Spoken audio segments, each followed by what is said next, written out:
Bruce Lee, the world-renowned martial artist and filmmaker, passed away just before midnight. Bruce Lee was the undisputed king of martial arts, revered by millions around the world. He was a terrific athlete. He was explosively fast. He was the Einstein of martial arts. His unique talent and relentless drive propelled him to Hollywood's stardom. Bruce Lee would not let any obstacles stand in his way. But on July 20th, 1973, he died in suspicious circumstances after lapsing into a coma at his girlfriend's apartment. I just couldn't believe it. I said, the guy that I knew was super healthy, super athletic, super conditioned, died. The official cause of death was swelling of the brain, triggered by an adverse reaction to a painkiller. It's a conclusion that has caused disbelief ever since. There's not 1 in 10,000 chance that Bruce Lee died from a single tablet. It just didn't happen. And 43 years later, the controversy surrounding Bruce Lee's death still inspires conspiracy theories that he was poisoned by someone he had a fight with or murdered by the Hong Kong mob. It's one of the most mysterious deaths of all time, and the official verdict has rarely been accepted. I've gained unprecedented access to Bruce Lee's autopsy report and inquest notes, and I'm going to use this to separate out fact from fiction to finally determine what really caused one of the world's fittest men to suddenly die.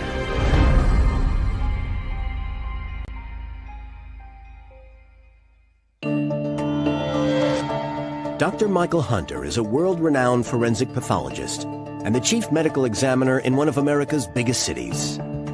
He's performed over 4,000 autopsies to investigate and reveal the cause of death. The doctor who carried out the autopsy on Bruce Lee concluded that he died from cerebral edema or swelling of the brain.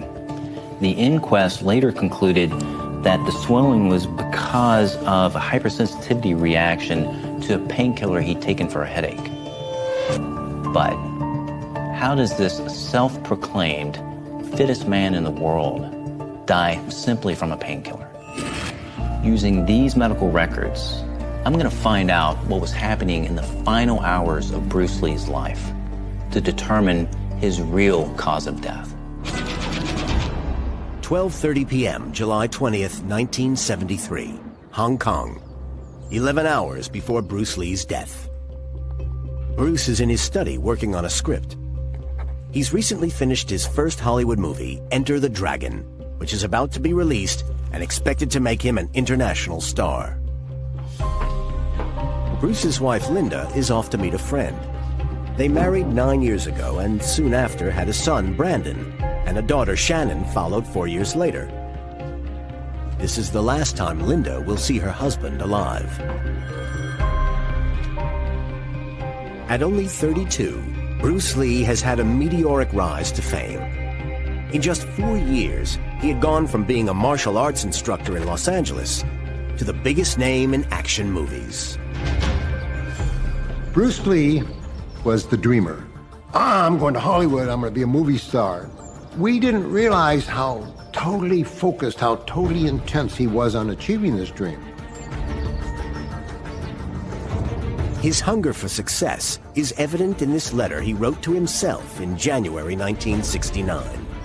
I, Bruce Lee, will be the first highest paid Oriental superstar in the United States. Bruce also pledged to achieve world fame and to earn $10 million by 1980.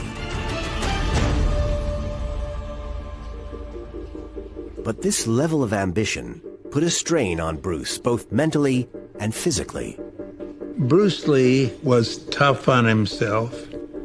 He wanted to be the best martial artist he could be, the best producer, promoter, director. I'd never in my life known anybody so consistently focused every day. It was his only thing in his mind in order to be able to achieve this dream.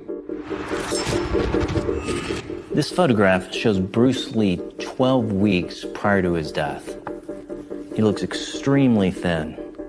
The medical records shows that he only weighed 125 pounds when he died. So I'm not sure if this is from a punishing work schedule or if there's something more serious going on. Bruce was born on the 27th of November, 1940, in San Francisco, while his parents were on tour with a Hong Kong opera company. His family's acting connections led him to appear in up to 20 films before he was 18. Bruce Lee was incredibly restless throughout his life. His childhood nickname was Never Sit Still because he couldn't. And he remained that way throughout his life. He was constantly vibrating. But the muscular king of Kung Fu had a very different start in life. He was born with a lot of things stacked against him. He was skinny, he had very bad eyesight, very bad skin, and he had been bullied by his schoolmates. People would think he had a limp, but he had a bounce. Well, the reason is because one leg was slightly shorter than the other. At 13, Bruce was beaten up in a street fight. It was then that he turned to martial arts as a way to defend himself.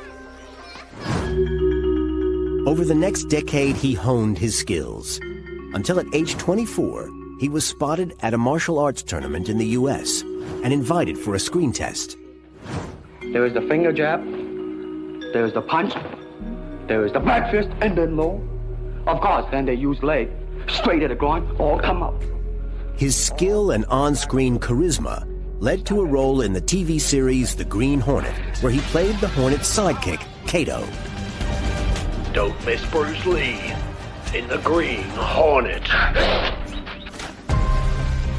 But Bruce's stateside career stalled. The Green Hornet was axed, and the lead role Bruce wanted in the new show Kung Fu went to the Caucasian actor David Carradine. Bruce really felt that he deserved the role in Kung Fu and was just destroyed, literally emotionally destroyed. But Dr. Hunter has found something else in Bruce Lee's medical notes, which could also have caused his career to stall. I can see from Bruce Lee's medical record that in June 1970, 3 years before his death, he suffered a slipped disc. This would be severely debilitating for anyone, but for someone whose career is dependent on being fit and active, this would be life-changing. In his quest for physical perfection, Bruce would work out relentlessly. Bruce was a fanatic. It was like 24 hours a day, probably even in his sleep he was working out.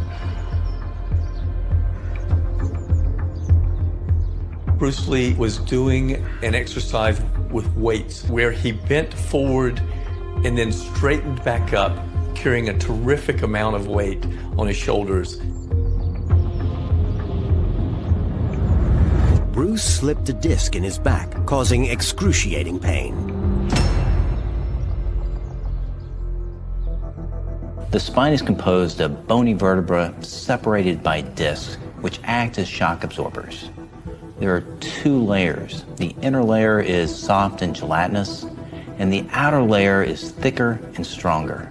When you slip a disc, the inner layer breaks through the outer layer, and that puts pressure on the spinal nerves, resulting in severe pain. Doctors told Bruce that his back injury was so severe, he would never do Kung Fu again. Damage to a martial artist is critical. Bruce required the whole body to be like a well-tuned instrument. So it definitely was a problem.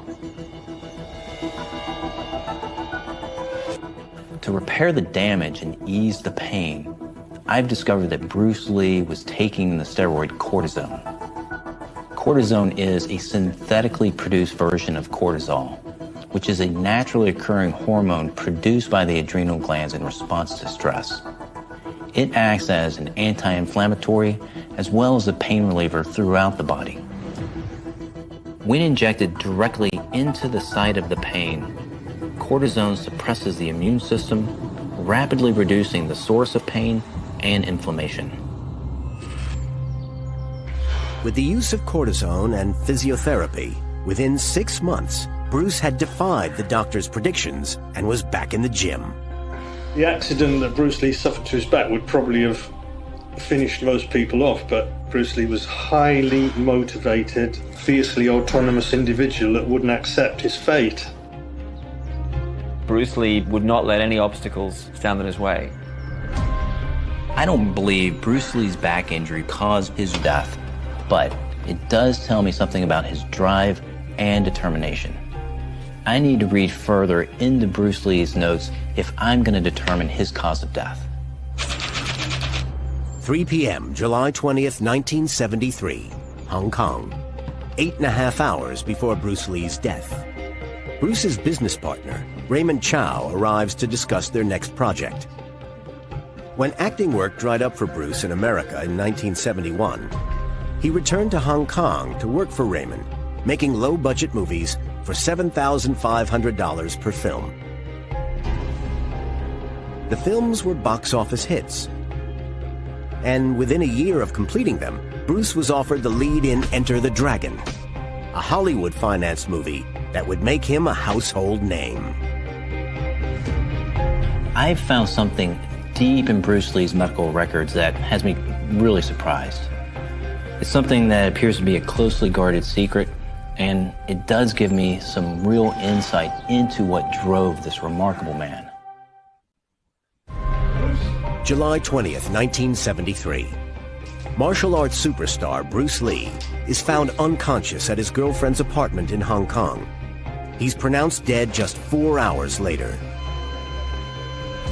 With the cause of death still shrouded in mystery, speculation has been rife for over 40 years.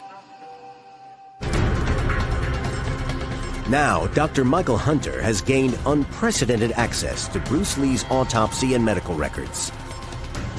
He's using them to separate fact from fiction and to finally uncover the true cause of Bruce Lee's death. Bruce Lee was a supremely focused and driven individual, and he pushed his body to the extremes. I've already discovered a back injury caused by his relentless physical regimen and his incredible recovery from it. But now I've seen something in the medical records that makes sense of all of this. He has a condition called cryptorchidism, and that's an undescended testes. It's oftentimes associated with decreased fertility, a higher incidence of testicular cancer, and psychological problems in older age. This really affected him from a manhood standpoint, really having to prove he was a man. And that sense of not being fully a man was compounded at the age of 18, when he was rejected from the U.S. Army because of his undescended testicle. This is something that would have made him feel different, but particularly different around his masculinity, perhaps.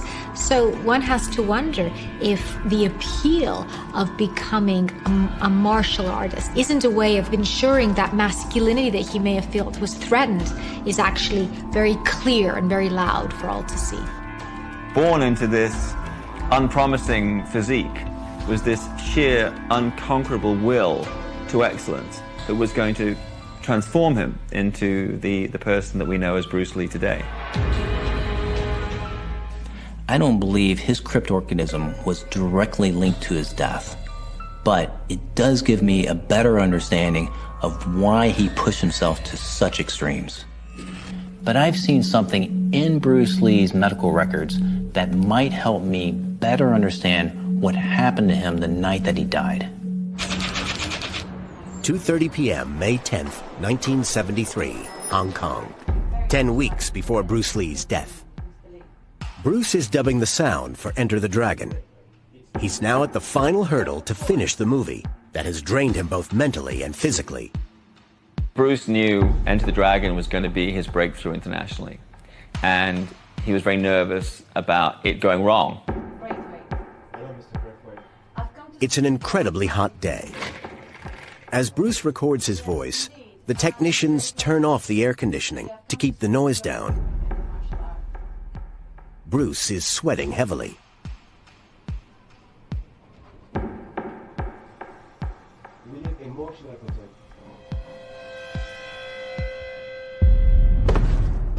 Without warning, Bruce collapses and appears to be having a fit. Reports state that he was writhing on the floor and sweating profusely for several minutes. Bruce is rushed to Baptist Hospital, which is only 2 miles away. Doctors battle to revive him. Bruce had all of the signs and symptoms of cerebral edema or swelling of the brain. The doctors administered mannitol, and that's to release the pressure. And it acts by dehydrating the body and removing fluids from the brain, decreasing the swelling.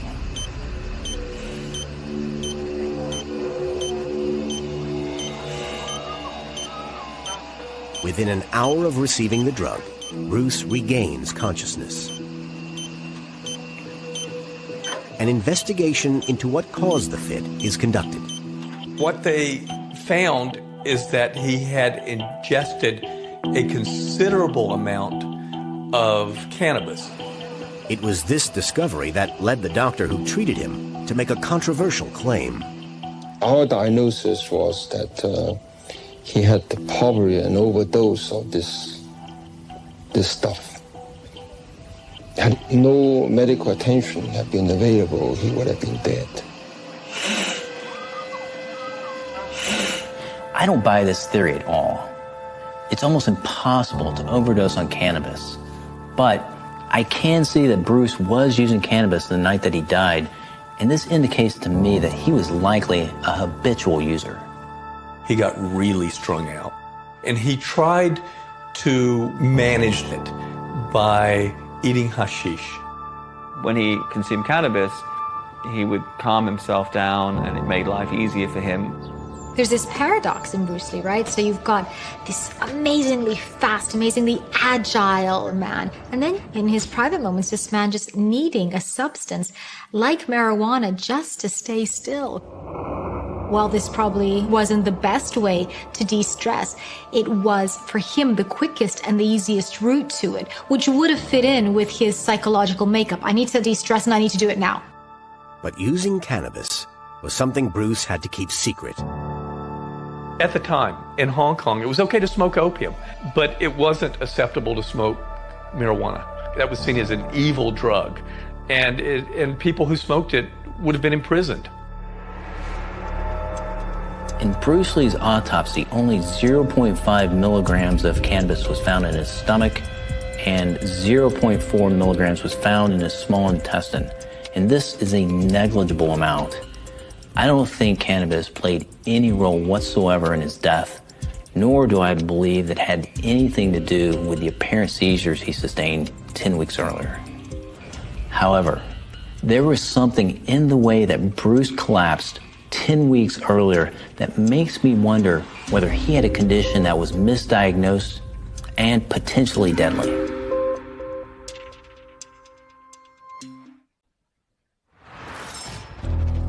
World-renowned forensic pathologist Dr. Michael Hunter has gained unprecedented access to the autopsy report and medical records of martial arts superstar Bruce Lee.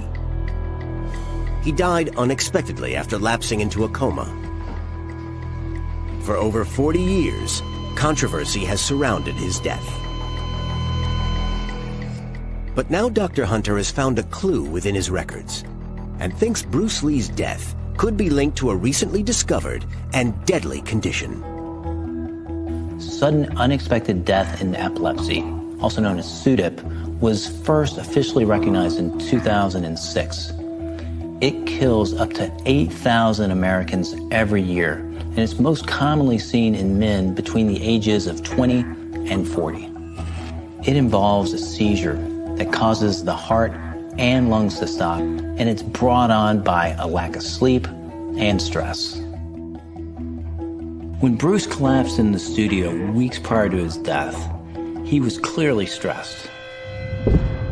And the seizure that followed had all the hallmarks of an epileptic fit. And it seems this wasn't the first time Bruce had had a seizure. There were stories about he had epilepsy when he was a child. He would have these spasms where he would almost seem to come out of his body and tremble. So did Bruce have undiagnosed epilepsy? And if so, did he die following another seizure? May 25th, 1973, Los Angeles. 8 weeks before Bruce Lee's death. Following his seizure, Bruce flies to the States, where he's examined by experts at the UCLA Medical Center. They're trying to find out what caused his sudden collapse.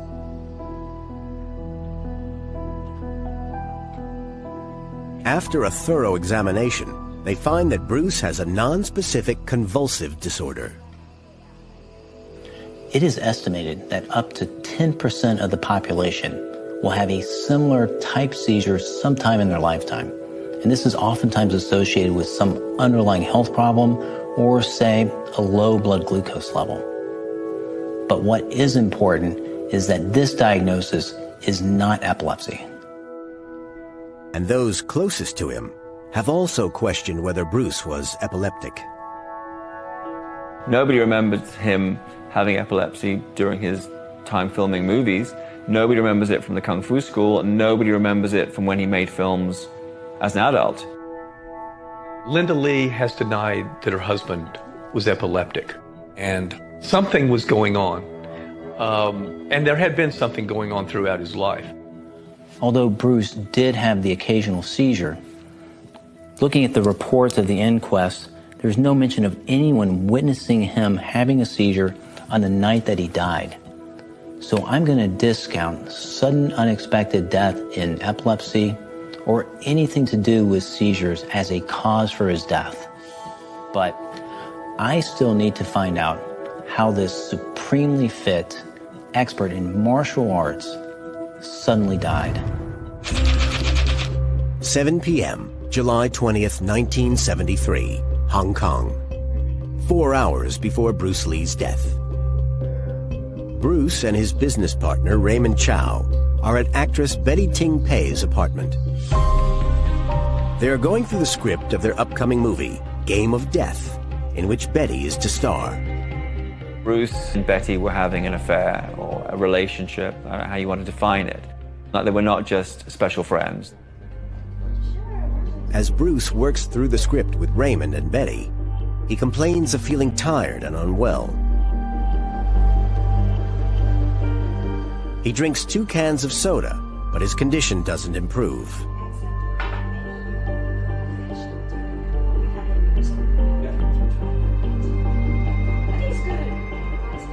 He then says he has a headache, so Betty goes to find him a painkiller.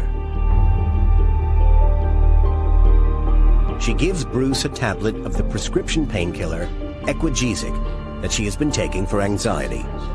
Equagesic contains aspirin to treat pain, along with the chemical meprobamate to treat tension and anxiety.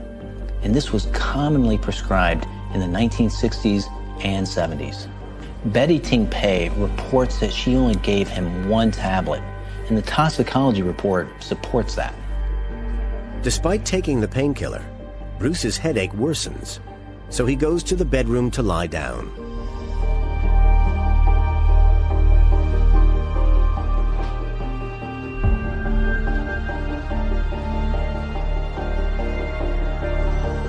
With Bruce apparently sleeping, Raymond Chow leaves to meet the former James Bond actor, George Lazenby, at a restaurant to see if he will star in their film. 8:15 p.m., 3 hours before Bruce Lee's death. Betty goes to wake Bruce, but can't rouse him. She calls Raymond Chow at the restaurant to let him know that Bruce is still sleeping and says she will try and wake him again in half an hour.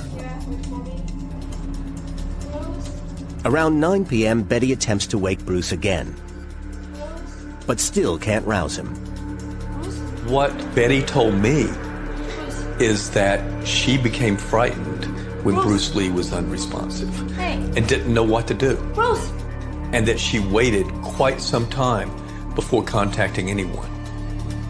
She was so worried about the potential scandal of Bruce Lee being found unwell at her home that rather than immediately call the ambulance, she calls Raymond.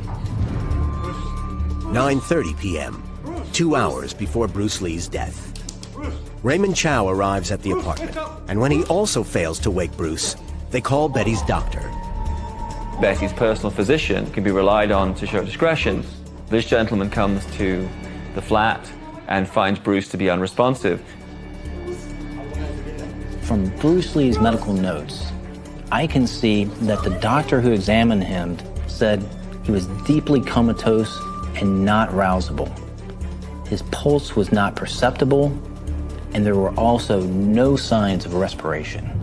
Quickly. For the second time in 2 months, Bruce is rushed to the hospital.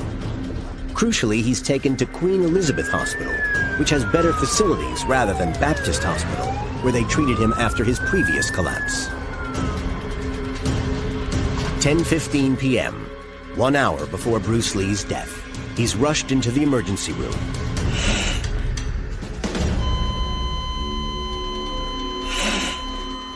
Despite the absence of any signs of life, there are frantic attempts by doctors to revive him.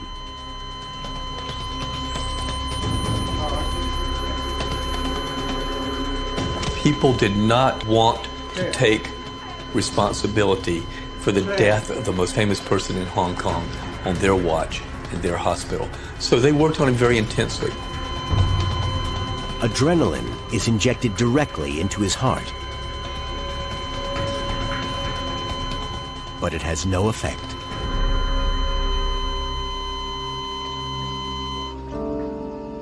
At 11:30 p.m., it's announced that Bruce Lee is dead.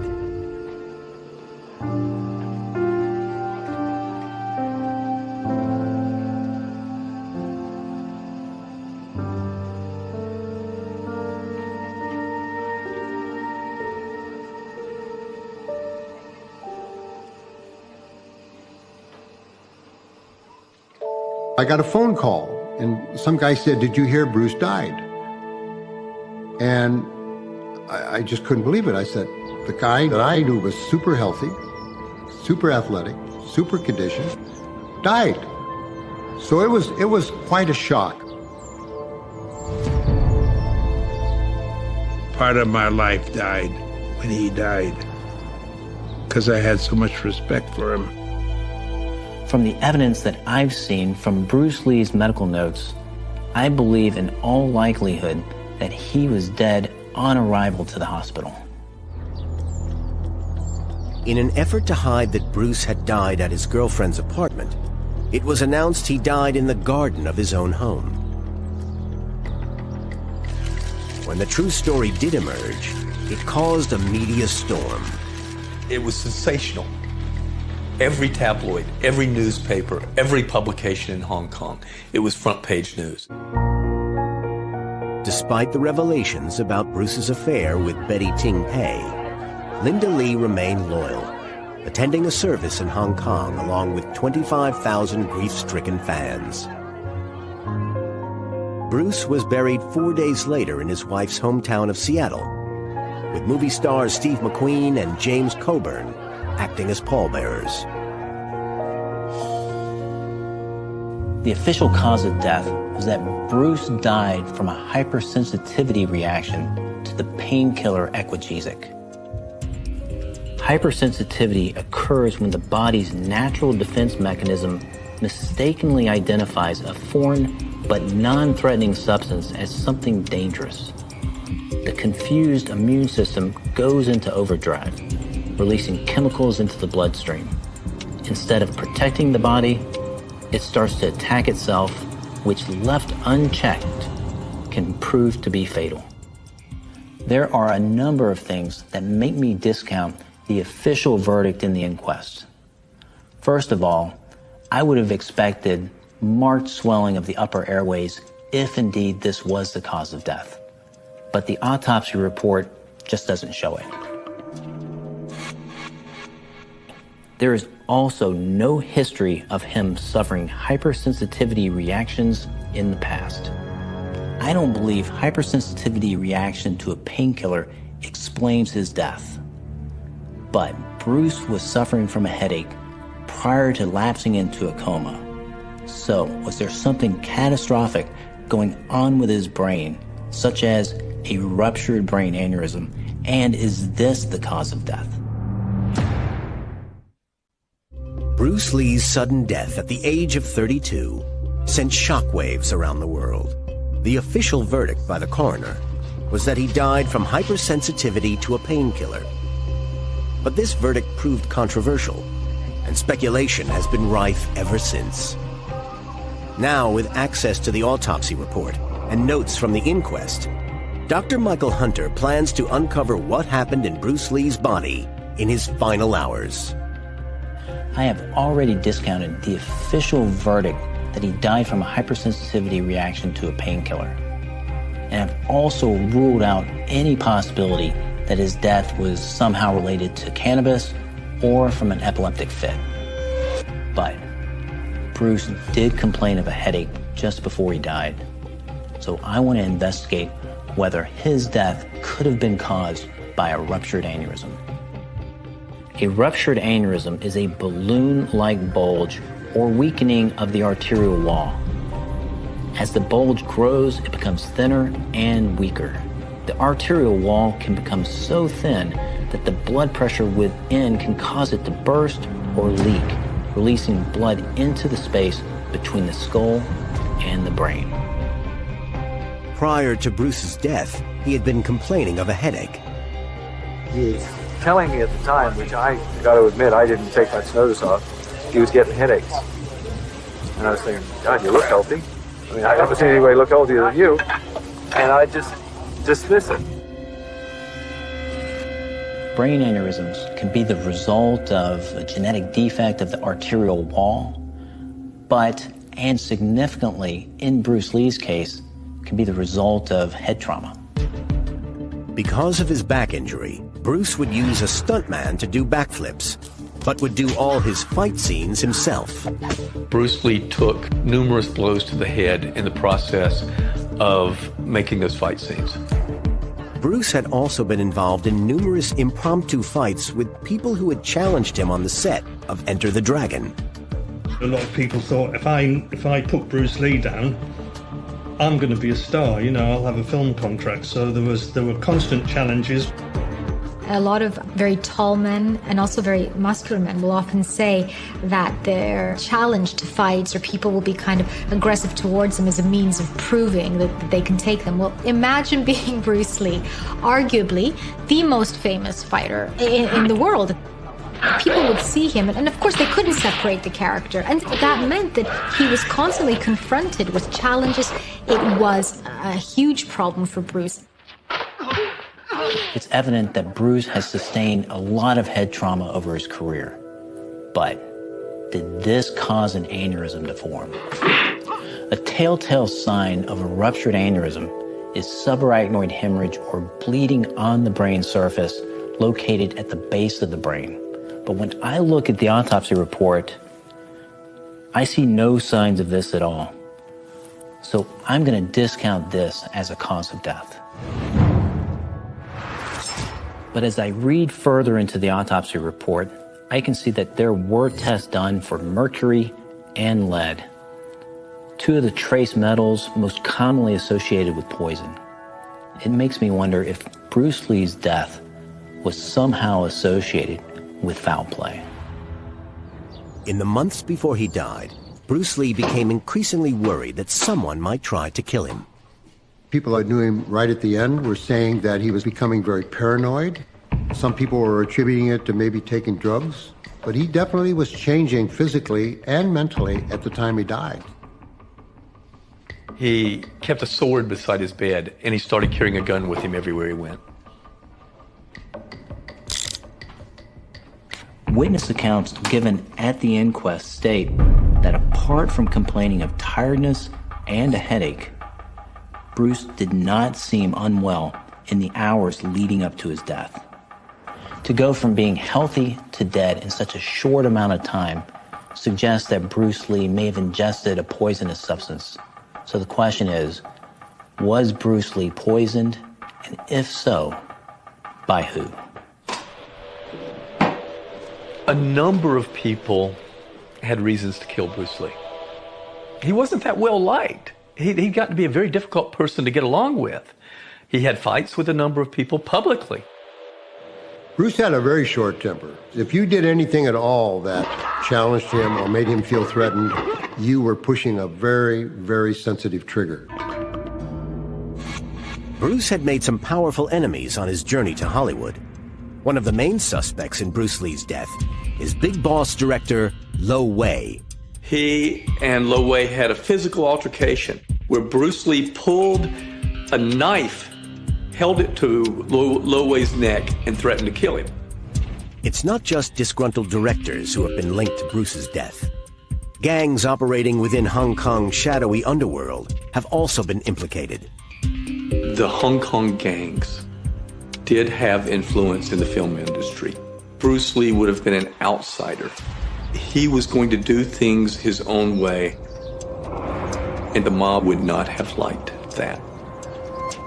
He got into a fight with one of the Triad's sons. Now, the Triad is like the mafia in Hong Kong. And he beat the kid quite severely. And it was said that there was going to be a hit out on him. And this was something Bruce told us. Well, you have to ask, who is it that would have poisoned him? Of the people who had motive to kill Bruce Lee, I don't feel comfortable naming them for legal reasons. Toxicology testing in the 1970s was very basic. However, Bruce Lee's blood and tissue samples were submitted to 3 separate laboratories for testing. And none of them found anything that would suggest poisoning. So I'm going to rule this out as a cause of death. But having looked at all the evidence and piecing together all of the information, I think I have finally figured out what killed Bruce Lee. Bruce Lee died after lapsing into a coma at his girlfriend's apartment. A coroner's inquiry concluded he died from a cerebral edema caused by a hypersensitive reaction to either aspirin or meprobamate found in a painkiller Bruce had taken for a headache. But I don't believe this is what killed Bruce Lee. Having analyzed all of the medical information, I believe I've finally figured out what caused this supremely fit individual to drop dead so suddenly. And the cause of death links back to the slip disc that he suffered from 3 years before he died. When Bruce ruptured a disc in his back, he was told he would never do kung fu again. He was examined by doctors in Los Angeles who prescribed painkillers and also administered the steroid cortisone. In the 1970s, there was little known about the side effects of steroids, and so their use was unregulated. Taking too much cortisone can have catastrophic consequences, leading to heart attack, stroke, and even death. And Dr. Hunter believes he's found the evidence to back up his theory. There are some telltale signs that someone is overusing cortisone.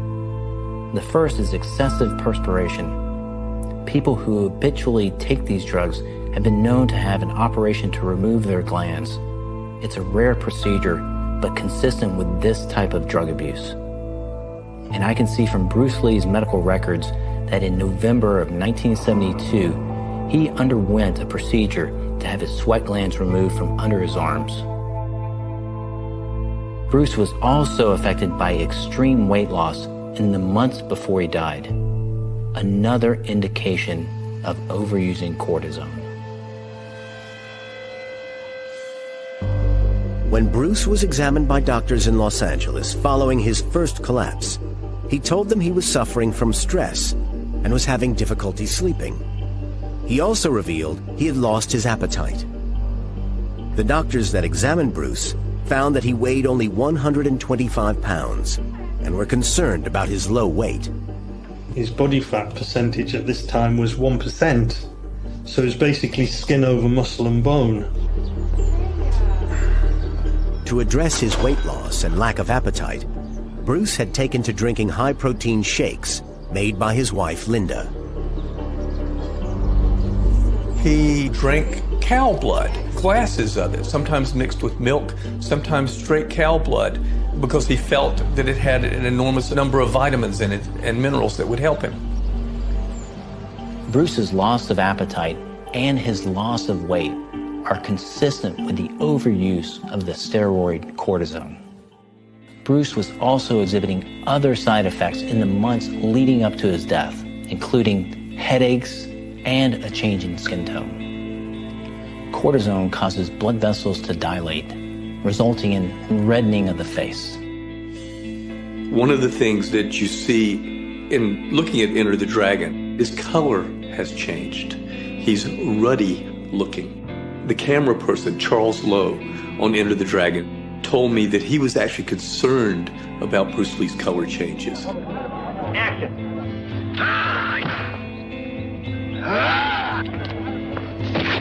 Another side effect of cortisone overuse is memory loss, another symptom that Bruce was exhibiting.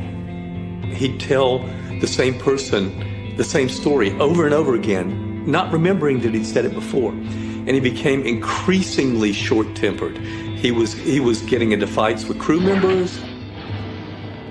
Maria Yee, one of his co-stars, said that he just bought a new Mercedes and he would take the photograph of the car out of his wallet every 20 minutes and show her and forget he'd done it, so he's repeating himself.